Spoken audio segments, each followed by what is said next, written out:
Before we get this episode started, did you know that this show is part of a larger podcast network called Access More? Access More is an entire library of faith-based content from some of today's most inspiring faith leaders and speakers. Imagine a place where you can dive deep into meaningful, real, and vulnerable topics, all centered around faith. That's what Access More offers. The best part, Access More is a listener-funded nonprofit platform. This means that you can be a part of making sure these genuine and sometimes vulnerable conversations reach the hearts of millions. If you're interested in joining that mission, you can donate today at accessmore.com/donate. And as an added bonus for giving today, you'll be eligible to win a major tech upgrade. The perfect prize to help you enjoy the entire library of shows at Access More. All thanks to friends of Access More who want to inspire others to give their best gift today. You're so needed to help continue important conversations about faith and life on Access More. So let's do this together at accessmore.com and click donate. And hey, even if you're not in a place to donate, we'd still love your prayers. And for you to discover all that's available at accessmore.com.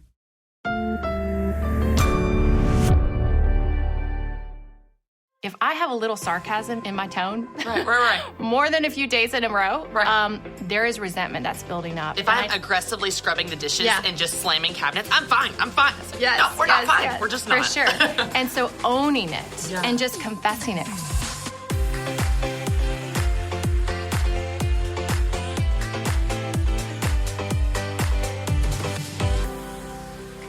Hey everyone, and welcome to the Christy Wright Show, where faith meets personal development so you can have a bigger faith and a better life. I'm so excited because today we are talking about something that will help you in any area of your life. We are talking about how to do what's right for you. And then later on in the show, I get to sit down with my good friend, author, speaker, Bible teacher, Rebekah Lyons, about her journey and how she does just that, how she does what's right for her and her family. She's been on the show before, but we are so excited to have her back. But first, let's talk about how you practically do this. How do you do what's right for you? How do you make decisions that are in line with your values, your vision, your parameters that you want to live your life within and raise your children in? This is one of those things that is so hard. Now let's go ahead and acknowledge all of the things keeping us from doing what's right for us. Number one, a lot of times we don't know what the right thing is, right? Especially those of you that are parents out there, we want nothing more than to do what's right for our kids. And sometimes it's not black and white. It's not clear. We don't know what the right thing is. Do we send them to this school or that school? Do we discipline them in this way or that way? Do we incentivize and reward them in this way or that way? We don't know. And we're learning as we go.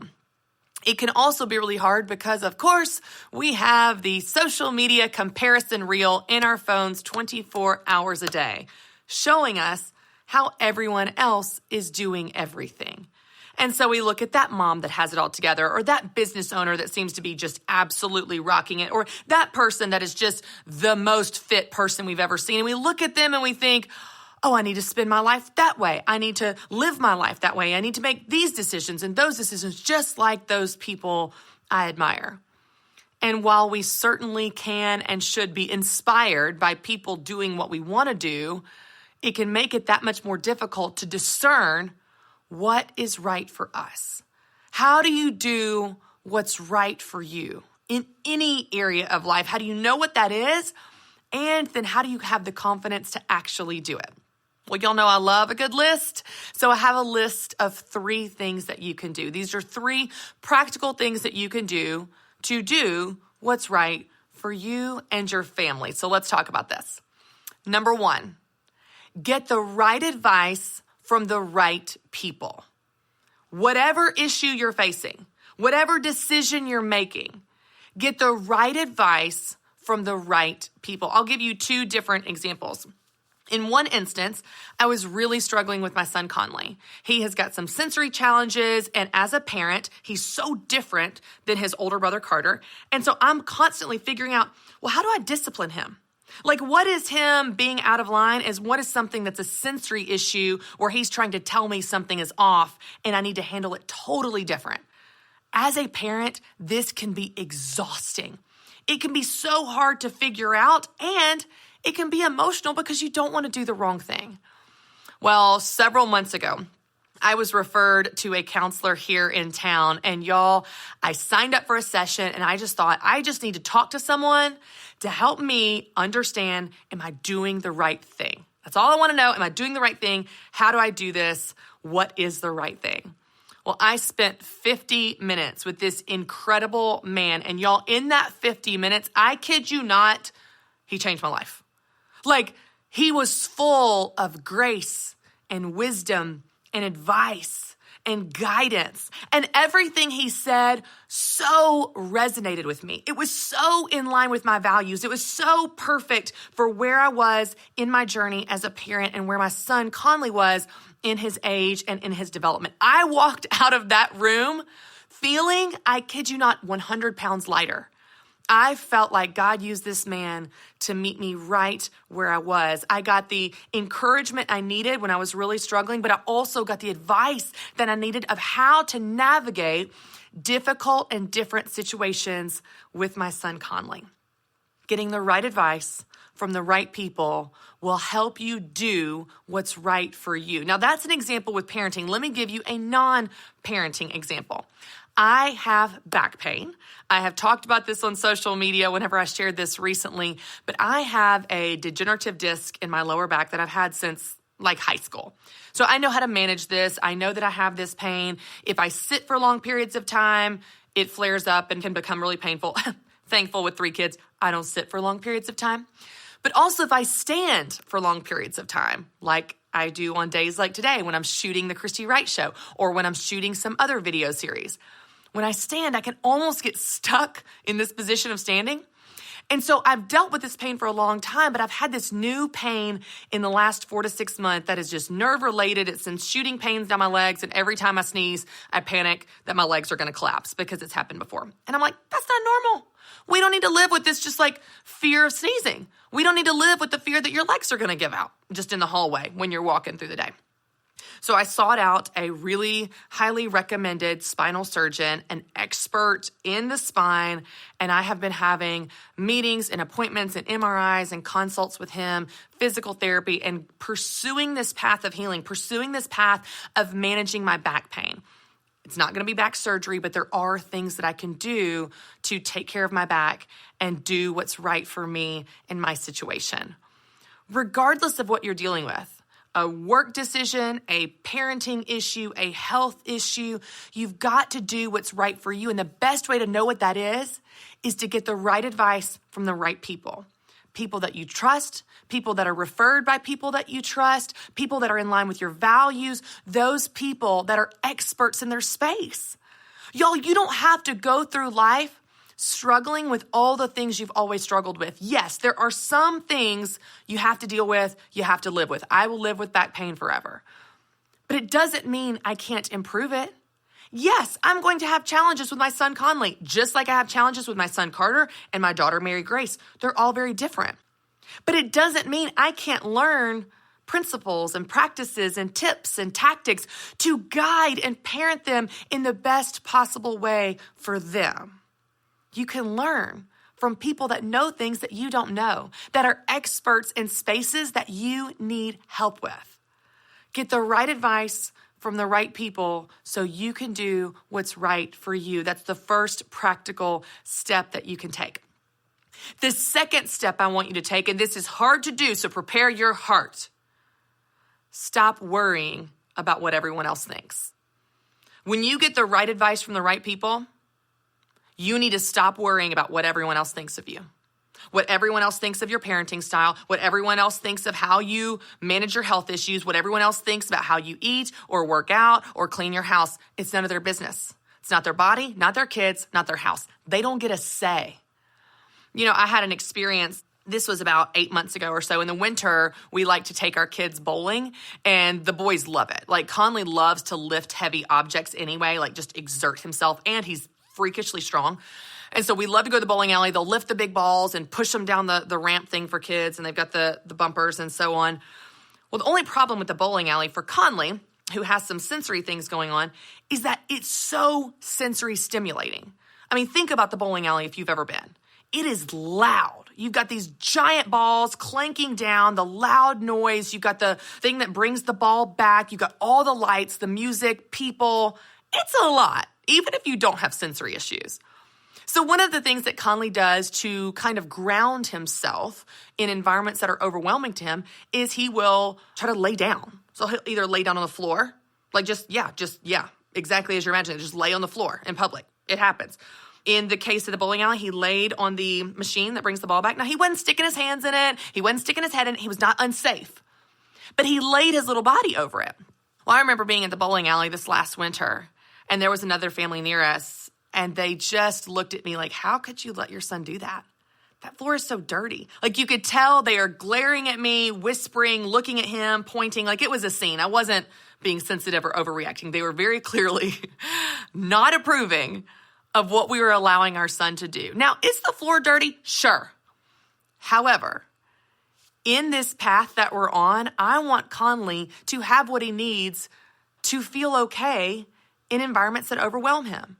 Is he going to be okay if he lays on a dirty floor? Sure. He has been in way dirtier environments, y'all. Plus, he's a second child. You kind of let things go, right? Laying on the floor is not a big deal. I had to, in that moment, decide, do I care more about what these strangers think of me that are giving me dirty looks because my son is on the floor? Or do I care more about my son having what he needs? I care a whole lot more about my son having what he needs.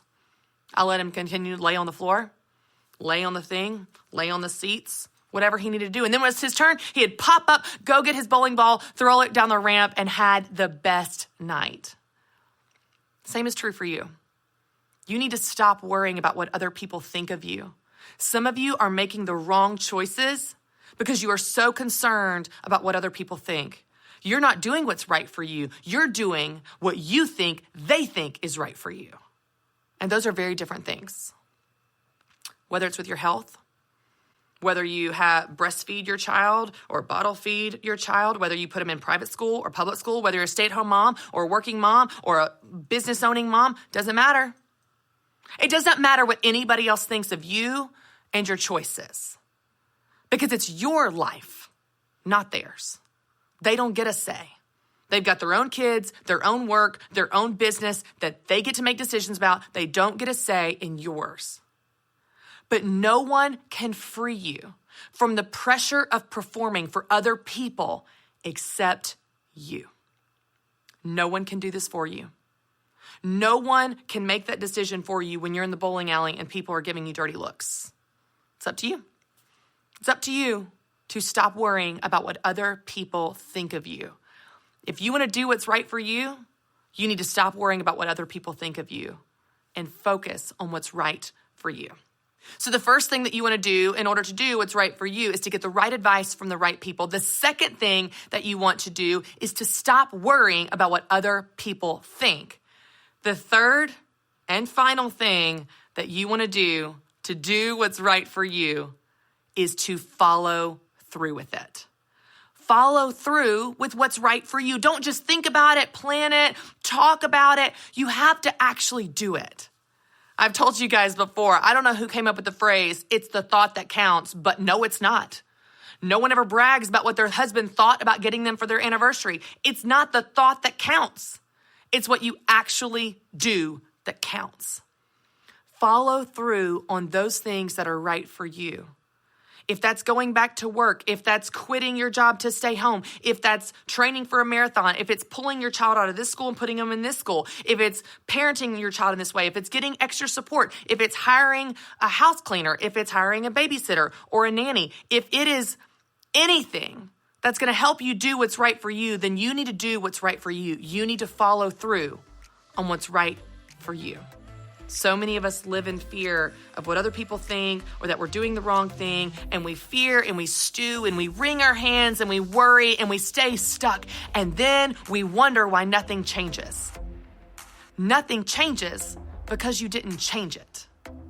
If you want to do what's right for you, you need to follow through on what's right for you. All right, y'all, I'm so excited because I get to sit down with my good friend and best-selling author, Rebekah Lyons. Rebekah, thanks for being here. Of course. Anytime with you is a wonderful time. So this is so fun. You and I are friends offline, and we've gotten to do some work together. And I'm so excited because I saw recently on Instagram, this was a few weeks ago, that you posted that you have a new devotional coming out. And it is so beautiful. The title is such this like promise that you're like, yes, I want this.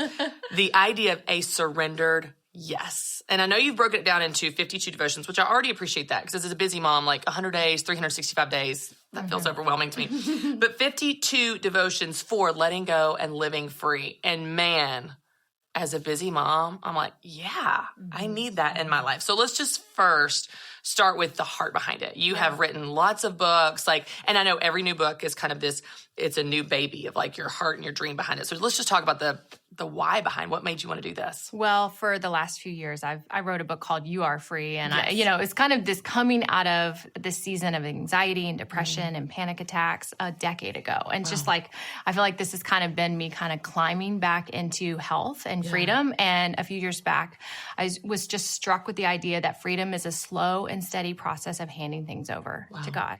And it is this constant chronic surrender to the life we thought was going to look like, because that's where anxiety and depression comes from. It's this was me 2 days ago, Rebekah. Teach me. It's just like there's all this disappointment and expectation that's layered, and then we put it on ourselves, and then we feel shame for feeling those things, and all of a sudden we're back enslaved. We're back in bondage. And so the idea of a surrendered yes means that we reluctantly going, God, I choose to lay down my expectations. I choose to trust that what you have, maybe for my kids, for myself, for my work, for my motherhood, for my parenting, whatever, that what you have in store is greater than what I'm trying so hard right now to clench with clenched fist, quality control, because control is just masking fear. And so getting those things very, to the Lord, laying those down, sharing those with him, it's a daily thing. And so there's the daily yeses that shift your perspective, that allow room for the life-changing yeses that change the trajectory of where you're going. So it's holding that tension of daily in big ways and in small ways of what is the surrender that we want to say yes to. Yeah, you make a really good point, because even the kind of the hand motions you showed, like how we hold on to things, I think sometimes we do this and we hold on to it with these clenched fists, but we're not aware of it. Like I would say, like when I say this is me in very real time, I was just talking even before we started recording of back to school and kind of looking ahead of where our kids going to go to school and what's best for them. And they're all different. And, that changes. And I would not have said, I view my life or my dreams for my kids with clenched fists. I didn't feel like that was how I was holding it until literally last week. I was having a conversation with a counselor about some of our plans. And he said some things to me that forced me to reconsider that this idea I had about the future of my kids was not what was going to happen. Right. And Rebekah, when I say it was like a movie scene of like the walls closing in, it felt like the walls closing in, which made me, to your point, realize I had been holding it with clenched fists. But I think so often we go through life, we're like, no, I'm not a control freak, but it's going to go exactly like this. And if it doesn't, I will freak out. I think sometimes we don't realize how much that mental picture affects our ability to enjoy the present and even have peace about decisions that are different than what we pictured. Right. So what does it look like in the practical sense? Part of it comes back to acknowledging, why do we put these expectations and parameters? Where did they come from? Why are they so deeply embedded? And I do think it goes back to kind of our upbringing of just that our worth is attached to this outer version of ourselves, this public display of am I a good mom? Am I good at my work? Am I respectable? Am I hardworking? It's like there's still kind of reputation involved sometimes. Peer pressure. Yes, and just wanting to be enough. And then, of course, shame is the one that comes in and says, you're not enough. So then when you feel like there's a gap there between the ideal you and then what's actually really happening at home, you're kind of feeling more shame that you can't get there. And so to me, surrender is nothing more practically than going, God, I lay this down. Mother Teresa has a quote in her book, Come Be My Light, and I hope she's okay with me quoting her because it's for sale on Amazon. But it's her private writings to Jesus, and she said, when I see someone sad, it's because they're refusing to hand something over. And she's talking about to Jesus. And it's this idea of just actionably saying to God, I give this thing to you, this, whether it's this child or this person or this circumstance or this situation, I give this to you because I know you love them more than I. That's right. That you called out destiny in the womb, that all our days were written and planned before one of them began in Psalm 139. So I can try to like maneuver things, right. But in the end, as long as I'm submitting to you, coming under that and saying, yes, I trust you, because God is always going to us our whole lives. Do you trust me? Do you trust me on the counseling couch when you're told that all the schools might look different or all the circumstances might look different? God always invites us into these big yeses and small yeses, and with the refrain, do you trust me? Do you trust me? Do you trust? And then I have to go, actually, no. Right. I'm aware. I I wish I could, and I was in this category. And then now you're giving me this category. I can only trust so much, right? And I think part of that is just I'm a firstborn. I can kind of like take the bull by the reins. And I keep saying I'm a recovering control freak because, it's slow and steady in the right direction. But it is truly this decision daily to go, God, your plans are greater. You see things I can't see. You see the whole scope of our lives. You pull the thread. And when things get interrupted and they feel like a crazy disruption, like the last 18 months for our whole society. Right. We're going, God, are you at the helm? Do you know what's happening? And he's like, I'm not shaking my hands. I'm not confused. Right. Nothing that has happened to us hasn't been sifted through his hands. Right. And so knowing that he is a rewarder of those who diligently seek him, that he has good plans and purposes for his children, then I can go, okay, I can't see it all right now. And maybe it's not happening on my timetable, but I know that you are still good. Yeah. I love that reminder because it is sometimes talking yourself into it, even when you don't feel it, even when you're like your chest is tight or tears are streaming down your face. And you're like, I'm going to say this out loud. You are good. Yeah. Your plans are good. Yeah. Nothing is happening to me that has not been filtered through your, almost like talking yourself into that truth, even when your circumstances feel 100%. very scary. Preaching to yourself is 100% where you begin. Yes. You made an interesting point a second ago where you said the gap between the ideal self and the actual self. And what came to mind when you said that is, I think for a lot of us, and we don't have to go on the rabbit trail of social media, but I think for a lot of us, what can be even more addictive and influence us so much is the gap between the ideal life and the actual life. Because the ideal life looks like your whole family at Disney in front of the Magic Kingdom castle with Mickey Mouse ears and everyone smiling. The ideal life looks like you've got a football star and a cheerleader, captain of the cheerleader. You've got this idea because that's what you're seeing scrolling on your newsfeed or whatever. Right. And then your reality with your kids or your schools or your vacations or your fill in the blank with whatever. Yes. Does not look like that. No. And so it almost, I think, can, from a peer pressure and just even, I'm sure there's a psychology perspective of this, it leads us to pursue some version, some picture that is not what God has for us. Not because he's not good, but because it's just, that's not what he has for us. That's a different plan. Right. And it also becomes a veneer. It's a little bit of a facade. And those looking in can almost tell, like you can watch or follow someone online where you're like, there is no way y'all are having that much fun all day long. Your kids are robots. No kids act that good. I mean, I've never seen a marriage that hilarious and perfect. I know. And I've never seen parenting where kids are just like, yes, angelic. And then what we do is we start to believe that is real. Right. And it's not. It's filtered. It's edited clearly. Right. I mean, we're failures because we're not that. Yeah. Because then all of a sudden we're like, oh, wow, I have to then double down on my control because we will be the family that looks like that, or I will be the mother that looks like that. And really God is going, whoa, whoa, whoa. You actually connect in vulnerability. Yeah. When you're honest, whether it's online or offline, with just the realities of trials.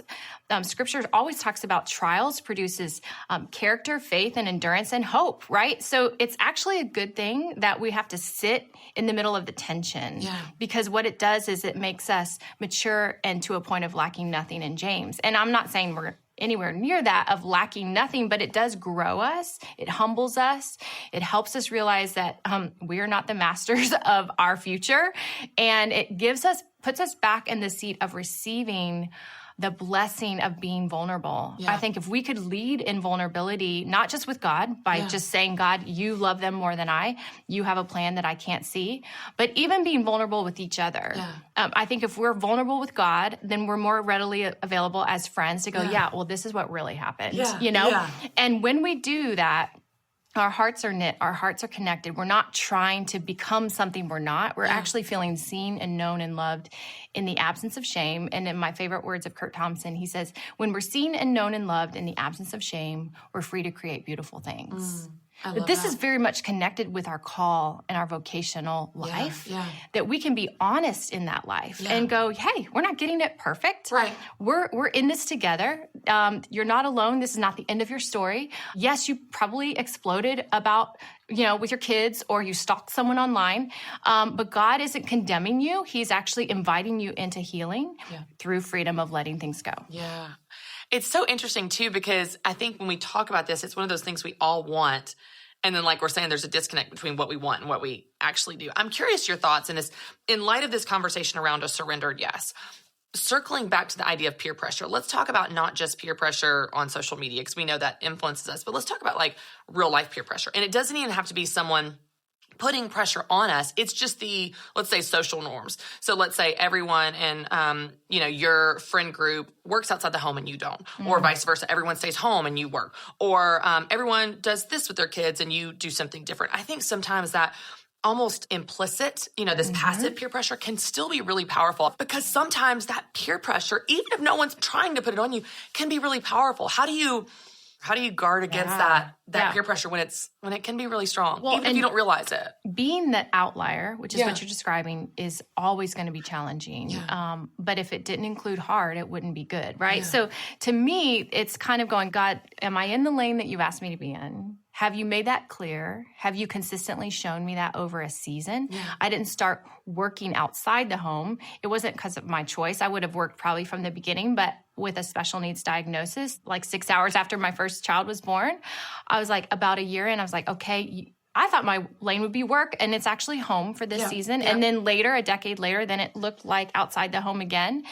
And I know that God has entrusted me to do this work that looks like this. Right. And so I can walk in confidence with it. Yes, I definitely felt like failure in certain like PTA meetings because I was like, oh, I'm not giving enough over here because I'm giving over here. And God's going, hey, this is the way, walk in it. Scripture's so clear about don't look to the right or to the left. Yes.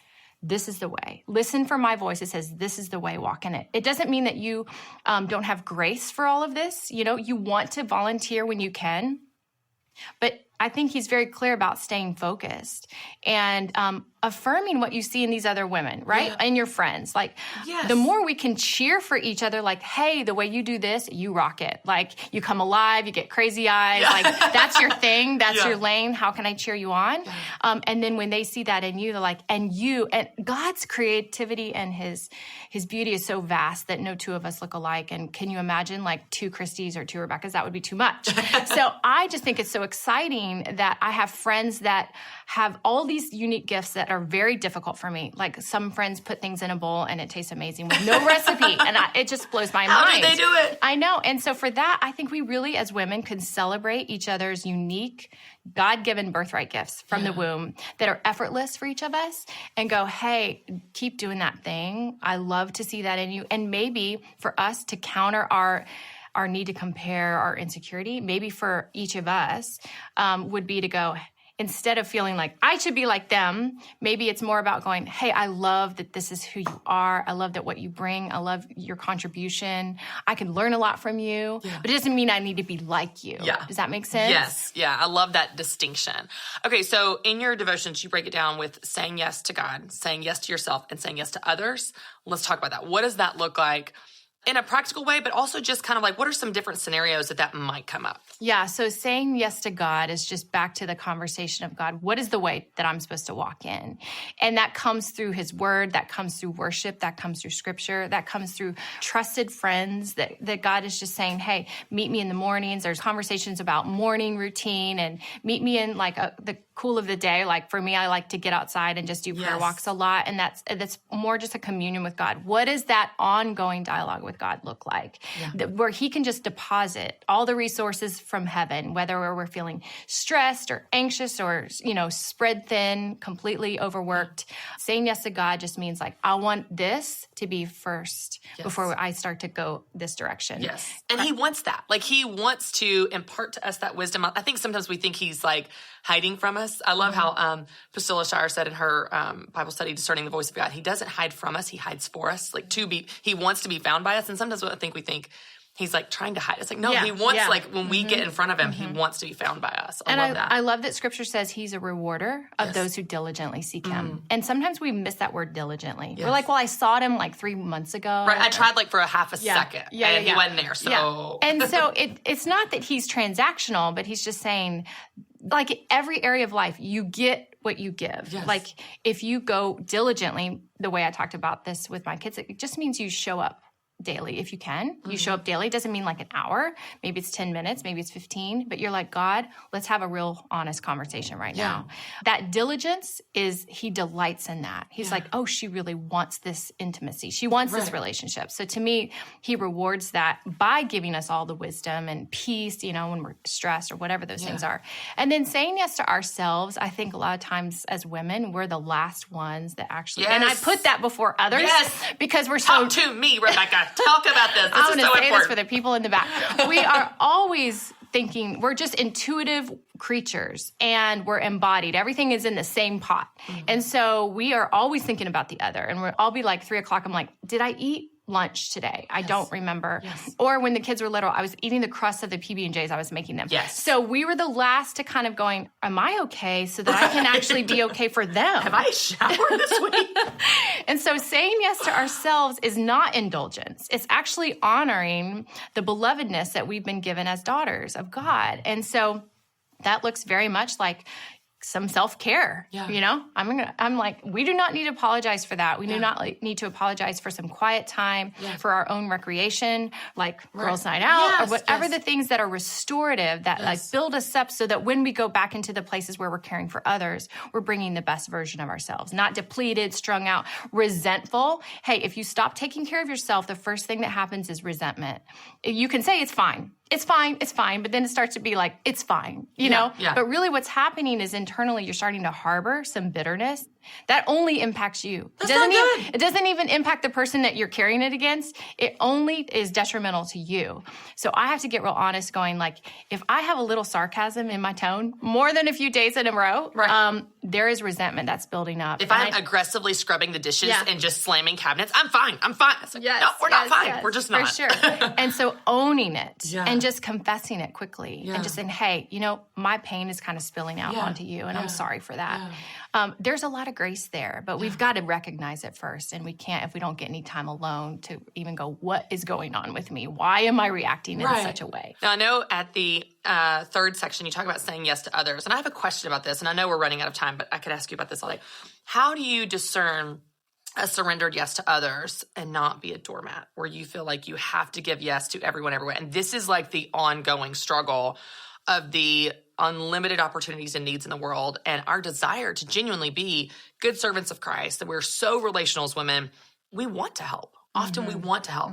And man, that's a hard place to hold both of those. How do you advise people and counsel people in saying yes to others and not feeling like everything's a yes to others? Yeah, and that's why I put that one last. Do you see where we're going here? Like if God is at the helm and he is actually the one that's being our peace and he's giving us the freedom. And then we're actually taking that time to make sure that this is cultivated so that we give from a place of abundance. Then we actually have parameters already set in place as to, it's still about the commodity of time, which I know you care a lot about. Like you only have 24 hours a day. So it's going, I'm saying yes to God. I'm saying yes to myself and my family. But then others, I think even extends a much wider net. And what that looks like, I think for me is going, God, I want to trust you with these relationships.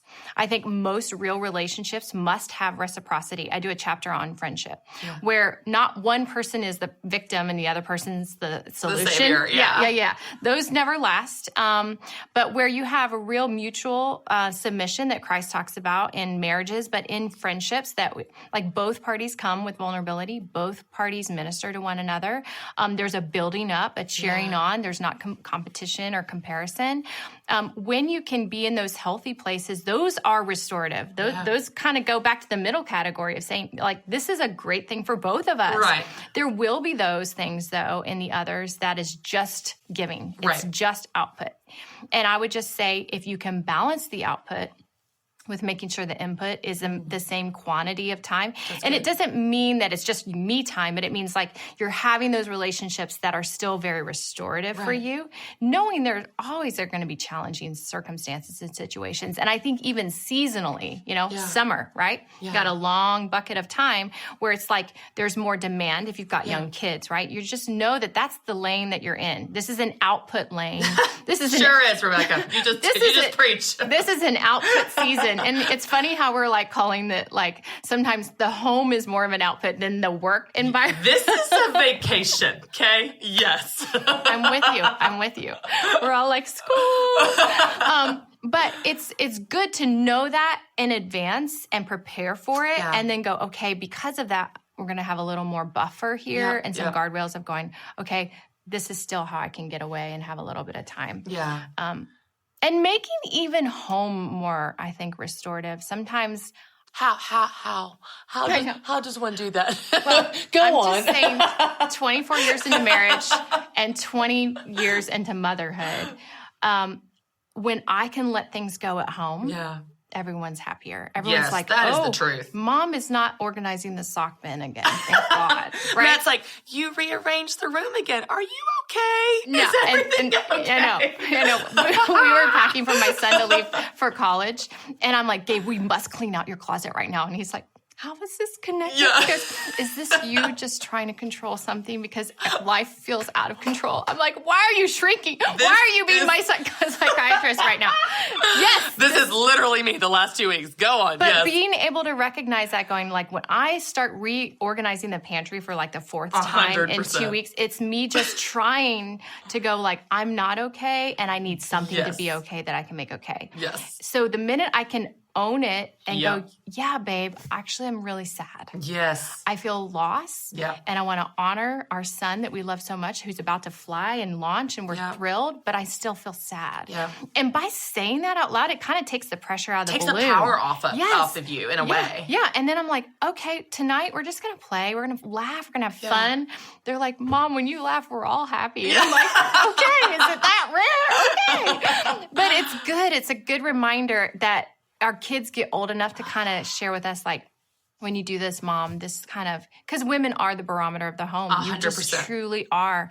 And it's going, okay, if I take the pressure off of me, because when we're hard on ourselves, we're hard on others. But when we're gentle on ourselves, we're gentle on others. So it's partly going, God, why am I being so hard on myself? What is it that I can't let go of? Yeah. Will you show me that, like, you love me in spite of even my OCD right now? And then help me just lay that down again, just through confession. I would say out of all of these questions, the first go-to is confession. Just honestly going to the person or to the Lord, like, I'm sorry for doing that. I don't want to have control. I really want to be fun. I know I am fun. Yeah. And I received that again. Yeah. Oh my, well, this was for me today. So I can't tell you, Rebekah, seriously, how many times the Lord has met me right here on this set, like with the team behind the cameras, where he's like, I know what you need. And so we're just good. And I think you and I are very similar. Yeah. But I'm not alone. There's so many women watching and listening that are feeling those same feelings, that are doing the control thing, that are rearranging their pantry in their rooms. And just that word, I just want to end on that because I think that is so powerful. I think that word of just the idea of daily surrender, of laying it down, going, God, I want to be fun. I want to have fun. I know that I am the emotional barometer in my house, and I want to be wonderful for everyone to just get to enjoy this home being a place of of rest and restoration. Rebekah, I'm so grateful. This was for me today. And truly, I can't tell you how many times the Lord has met me on this set with this team and just given me what I needed. But I know that I'm not alone in that. I know there are so many women listening, and they are feeling those same feelings of control and anxiety, back to school, the busy fall, and we want to do better and we want to have fun and be fun, but sometimes we don't know how. And so I'm so grateful for you teaching us today. And I just love your wisdom and love your example with your own kids and how you live this out. Okay, so people want to know how they can get a surrendered yes 52 devotions to let go and live free, which, let's just be honest, we all need. Tell them where they can get this and follow you and see everything you're doing. Oh, absolutely. Just RebekahLyons.com/ASY. We just decided to keep it simple as surrendered yes, ASY. Yes. And or anywhere books are sold. There's a lot of free, fun gifts with the pre-order, but yes. It's beautiful too. Thank I love you. this. I love this design. Thank I can't you. wait to dig into it myself because Lord knows I need it. Thanks for being here, Rebekah. Thanks for having me. All right, y'all. I'm going to answer some of the questions that you sent in on social media. So let's see what we've got today. Here we go. You seem so confident, and I really think that's authentic. What are some of your insecurities? Oh, what a great question. Okay, I have so many. I am a really, really terrible singer. So like, honest to goodness, my worst fear is, have you ever seen, what's it called? My Best Friend's Wedding, where Cameron Diaz gets forced to doing karaoke. Does anyone remember this? Worst nightmare. Worst nightmare is karaoke and someone somehow sneaking me on stage. Actual worst fear. Ironically, I used to be really, really insecure about my toes. They're not attractive. Like, some girls have cute feet. I'm not one of those girls. And in middle school, kids would make fun of my feet. So much so that truly I did not wear sandals for years because I was so insecure about my toes. And I still am. Like, I still don't love them, but I also just learned to realize that people don't look at my feet. And now I have a book cover with me barefoot. So I think there's something to moving past your insecurities while we all have them. In some cases, I try to avoid them. Like, I just avoid singing.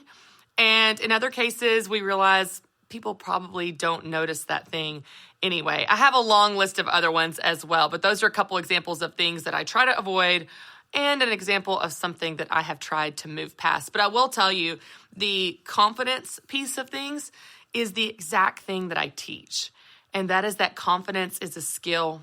It's a muscle that you strengthen. And so as I have practiced being confident, practice being confident on stage, practice being confident on camera, I even practice confidence when I don't feel it. I tell you guys this all the time, fake it till you feel it. When I go to like a networking event where I don't know anyone, I don't walk in and like hide in the corner. I just get over the butterflies in my stomach and I just put a smile on my face and I pretend like I'm so excited to be there and I totally know what I'm doing. Even though I don't. I'm nervous to be there and I don't know what I'm doing. And I'm nervous that it's going to be awkward and have awkward conversation, but I just fake it.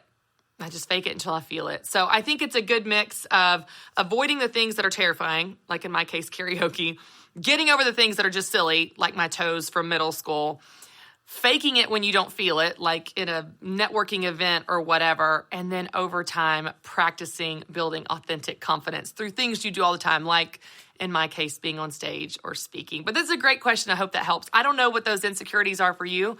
Hopefully some you can avoid. Hopefully some you can get over. And hopefully sometimes you can just fake it until you feel it. And over time, that confidence will become authentic. Great question, though. All right, let's see here. How to find the courage to make the changes you need to make. Courage is not one of those things that you find. I mean, I hate to, give you some tough love today, but if you're waiting until you just find courage lying around, I haven't experienced that. Like, there's not one day I wake up and go, courage, there you are. No. It is literally, you will yourself to do it. You put one foot in front of the other, no matter how scared you are, no matter how much you're shaking and sweating and nervous and you got butterflies in your stomach and you're stuttering because you're just freaking out. You just do it anyway. I tell you guys this all the time, do it scared, but it's because in my experience, courage is not something that just happens. It's not a switch that you flip. It's not something that appears out of thin air. It's something you will yourself to do. It's much more of a discipline than a feeling. I never feel courageous. I choose to discipline myself, to will myself to act in a courageous way. And so that may be discouraging, but maybe it empowers you. Maybe it frees you from waiting around for this feeling that never comes. And maybe it sets a fire under you to do it while you're scared. When you act despite your fear, that is courage. Courage is more of an action and a choice than a feeling. So you don't find actions, right? You take them. I'm thinking this through out loud with you. Can you tell, like I'm processing this with you? Courage is not a feeling, it's an action. So it's something that you do, not something that you find. So whatever that thing is for you, whatever that change is, it's literally like Nike. Just do it. Just do it. Stop waiting for a feeling. Stop waiting for the perfect day. Stop waiting to be ready. Stop waiting for people to affirm you. Stop waiting until you think it's perfect. Just do it. Ready or not, you do it. And as you do that thing that scares you, that is courage. I hope that helps. And most of all, I hope you do it. I don't know what it is, but I hope you do it. All right, y'all. This was fun. I love answering your questions. Thanks for hanging out with me as always. And for more encouragement on becoming the person you want to be, you can visit ChristyWright.com. Thanks for listening. More episodes and shows like this are available to you at accessmore.com. And if you're able to give right now, there's an added bonus. You'll be eligible to win a major tech upgrade. The perfect prize to help you enjoy the entire library of shows at Access More. You're so needed to help continue important conversations about faith and life on Access More. So let's do this together at accessmore.com and click donate. That's accessmore.com and then click donate.